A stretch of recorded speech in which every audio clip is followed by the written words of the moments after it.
Fala pessoal, sejam muito bem-vindos a mais um vídeo do canal da Casa da Betoneira. Hoje trazendo um tema extremamente importante, que é a questão do EPI. Muitas vezes o pessoal não gosta do tal do EPI, equipamento de proteção individual. Esse tipo de material ele é muitas vezes negligenciado e o pessoal acaba sofrendo com isso. Principalmente os caras meio pegam as coisas de qualquer jeito, né, Gu? Assim que nem aparece uns aí de vez em quando, né? Se eu for fazer qualquer coisa, pode contar certo que eu vou me machucar, e eu não gosto muito de usar EPI porque o cara fica meio maniado. Tu ficava ali preso com aquelas coisas, luva e máscara e capacete, isso aí estressava bastante. E no fim das contas a gente tem que aprender a usar isso aí. E tem coisas muito importantes quando se fala sobre EPI. Às vezes a gente pensa só no EPI, no capacete, na luva e tal, no óculos, né? Mas existem outras coisas também que a gente tem que dar muita atenção e o EPI faz toda a diferença. Quando se fala em capacete, por exemplo, a pancada em cima de um capacete, se tu fosse levar uma pancada em cima do capacete, tem inclusive, né, Lucas? Não sei se tu já viu na internet os caras fazendo teste, largando parafuso dentro de um cano a 10 metros de altura, bem em cima de um capacete. Aí os caras pegam e botam uma melancia ali, ó, e largam um parafuso desse tamanho, um parafuso atravessa a melancia. Imagina se fosse o teu melão, o que ia acontecer? Então, no fim das contas, é muito importante o capacete, o óculos. Cara, óculos eu já passei tanto trabalho com isso. Me lembro que uma vez nós estávamos fazendo um serviço numa caminhoneta que a gente tinha embaixo da caminhoneta, assim, fazendo umas soldas. Meu pai tinha essa caminhoneta e eu sei que eu peguei a esmerilhadeira e botei num determinado lugar e simplesmente uma das fagulhas, que eu tava sem óculos pra variar, né, entrou no olho, uma fagulha quente daquelas, que aquela primeira capa que tem no olho, que é tipo um gel, ela perfurou. Eu tive que ir no médico pra poder fazer a limpeza do olho e tirar um cavaco de lá de dentro de ferro. E, gente, isso aí faz muito mal. O olho, ele não se recompõe por completo, tu fica com aquilo ali. Me lembro até hoje de um outro problema que meu pai teve na época, soldando, que um pingo de solda veio e caiu dentro do olho, mesmo usando a tal da máscara. E aí tu imagina, se tu tá usando, imagina se tu não tivesse usando. Então, se tu usa esse tipo de equipamento, lógico, tem uma proporção aí que tu vai poder levar um pedaço no olho, um pedaço de ferro no olho, mas é muito menor do que se tu tivesse com os olhos abertos ali em cima, né? Outra coisa, falando de máscara de solda, usar máscara de solda. Tem a história de gente que eu conheço aí, vou abrir pra vocês, vou contar isso aí que é bem interessante. Rapaz era meio fora da cabeça, foi pedir emprestado um aparelho de solda lá pra um amigo nosso, e esse amigo nosso disse,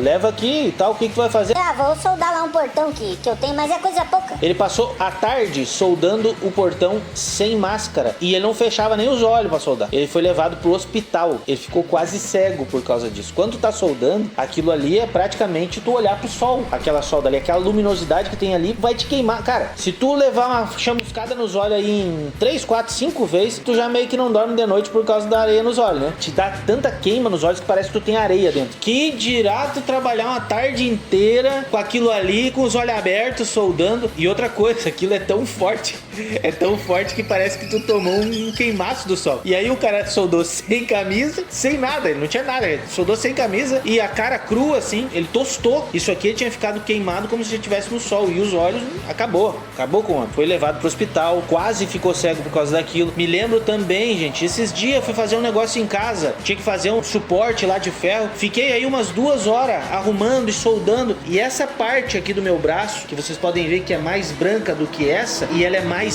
sensível, isso aqui, ó, ficou vermelho que nem se eu tivesse tomado um torraço no sol. Eu não conseguia nem fechar o braço direito, porque isso aqui queimou tudo. Na noite eu tinha que deitar com o braço aberto, justamente por causa da queima que te dá no couro, na pele da gente. Isso tem que cuidar demais, gente. Outra coisa aí muito importante, né, Lucas, é a questão aí da máscara, e tem vários tipos de máscara. Muitas vezes o pessoal dá bola aí pro preço da máscara e não dá bola para o que ela traz de benefício. Existem vários tipos de máscara e tu tem que cuidar muito com a sílica. Quando tu trabalha, por exemplo, esmerilhando alguma coisa, cortando alguma coisa, toda aquela poeira, se tu tiver num lugar escuro em que entre um raio de sol, tu vai olhar naquele raio de sol e tu vai ver a poeira naquele raio de sol. Aquela poeira que tem ali é sílica, e a poeira dos discos, a própria fumaça do eletrodo. Quando tu for pesquisar na internet, tu pode ver que a sílica existe. Sílica com quartzo, que é a sílica mais ferrada que tem, e a sílica com silício, que não é tão prejudicial assim. Porém, é muito importante, gente, essa informação. A sílica, ou melhor, o quartzo da sílica, ele é acumulativo. Se tu respirar hoje, ele vai ficar até tu morrer. Ele vai só se desfazer depois que o teu pulmão se desfazer. Quando tu tiver lá cheio de bicho, né? Não queremos que você esteja cheio de bicho, mas isso só vai acontecer quando tu morrer. Só vai voltar pra terra aquele quartzo quando tu falecer. Então, é acumulativo. Por que que muitas vezes as pessoas cuidam tanto com a questão aí do jato de areia? O jato de areia é sílica pura e aquilo ali é quartzo puro. Sílica é o que, gente? Sílica, a maior parte é areia. Areia é sílica e o quartzo é muito mais presente do que o silício na sílica, porque o quartzo é pedra e a pedra vai ficando lá e tu vai criando vários tipos de problemas no teu pulmão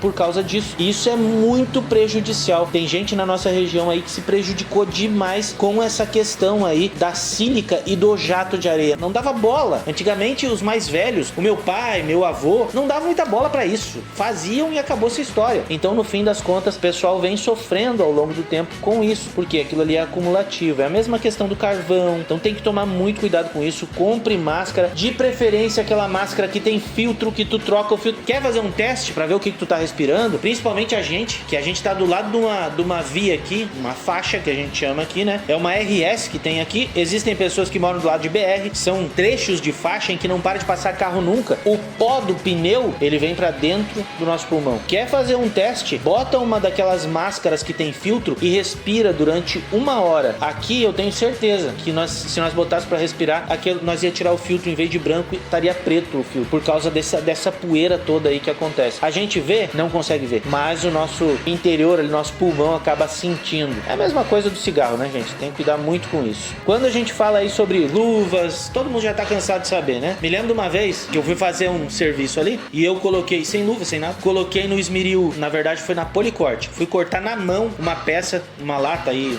uma lata não, uma chapa de ferro, e eu meti na mão e aquela chapa de ferro tinha uma ponta de um lado. E eu meti aquilo ali na mão e fiquei segurando, mesmo que tivesse com calço aqui, eu fiquei segurando. Quando eu fiz uma determinada força, ela atravessou e ela grudou e saiu da minha mão e me cortou um pedaço da parte interna do dedo que dava pra abrir, fazer uma boca assim. E no fim das contas, se eu tivesse de luva, teria cortado a luva e não teria chegado na minha pele. Outra coisa muito importante, gente, eu tomei um choque uma vez, que na verdade não foi um choque. Eu não senti o choque, eu senti o fogo. Tinha uma tomada no motor que a gente fez um serviço em que eu fui ligar essa tomada. Me lembro que meu pai falou pra mim: ó, faz a ligação ali pra nós ver se vai funcionar esse motor. Era um motor de um vibrador de cano de concreto. Aqui perto nosso. Eles trouxeram o material pra cá. E eu fui fazer a ligação e era uma tomada trifásica. E a tomada enroscou os fios dentro da tomada e ele desencapou os fios e uniu os fios ali. Quando eu liguei na tomada assim, me lembro, peguei a tomada e liguei assim. A tomada era de 3 pinos, daqueles pinos graúdos, né? De trifásico, 30 amperes. E quando eu encaixei, ele deu um curto dentro daquela tomada e saiu uma língua de fogo desse tamanho e me queimou uma mão toda, até na parte de cima, se arrancou todo o couro da parte interna da mão, pegou fogo na cara, no cabelo. Eu não tenho cabelo por causa disso. Por causa daquilo ali. Se eu tivesse de luva, não tinha acontecido. Se eu tivesse tomado cuidado e as precauções de fazer o teste olhando a parte interna lá, não tinha acontecido também. Se o Pica-Pau tivesse tomado cuidado, isto nunca teria acontecido. Então, se eu tivesse levado em consideração isso e usado os EPIs, não teria passado por essa dificuldade. E pensa numa dor. Eu contando pra vocês, talvez vocês sintam assim, né? E no fim das contas, a gente fala de outras coisas também, gente. Bota. Vou trazer histórias pra vocês. Tô falando isso por quê? Porque tem história, né? Tem história. Então quer dizer que já sofri com isso. Me lembro até hoje que nós fomos levar uma peça pesada. Pesava ali uns 400 quilos a peça. E ela tinha um suporte que a gente conseguia ombrear aquela peça. Era tipo um T, assim, né? E eu me levantei pra pegar, botei um calço nele aqui, o meu pai botou um calço do outro lado pra gente ir calçando e levando. De 2 nós conseguia movimentar aquilo ali, pesando 400 e poucos quilos, a gente conseguia movimentando aquilo aos poucos. E num determinado tempo nós fizemos uma força gigante pra poder subir um degrau. Nós subimos aquele degrau, mas quando veio pra trás a peça, o pé do meu pai tava embaixo e a peça calçou em cima do pé. E a ponta da botina dele tinha uma alça de aço que não dobrava. A ponta da alça dobrou, só que não encostou no pé. Tu imagina, e é daquele tipo de aço que é temperado, ela não dobra, ela se movimenta e volta pro lugar. Aquela ponteira de aço estragou a botina na ponta, né? A ponteira de aço abriu, só que o pé dele não aconteceu nada. Com certeza absoluta ia ter esfachado a ponta dos dedos do pé do meu pai se não tivesse aquele tipo de botina pra fazer aquele tipo de serviço. Tem que tomar muito cuidado com isso. Se tu tá fazendo, ainda mais que tu é um desastrado que nem eu, tu tem que cuidar muito com isso pra não ter nenhum tipo de problema. Óculos de proteção, luva, bota bota, calça, quando tu tá soldando.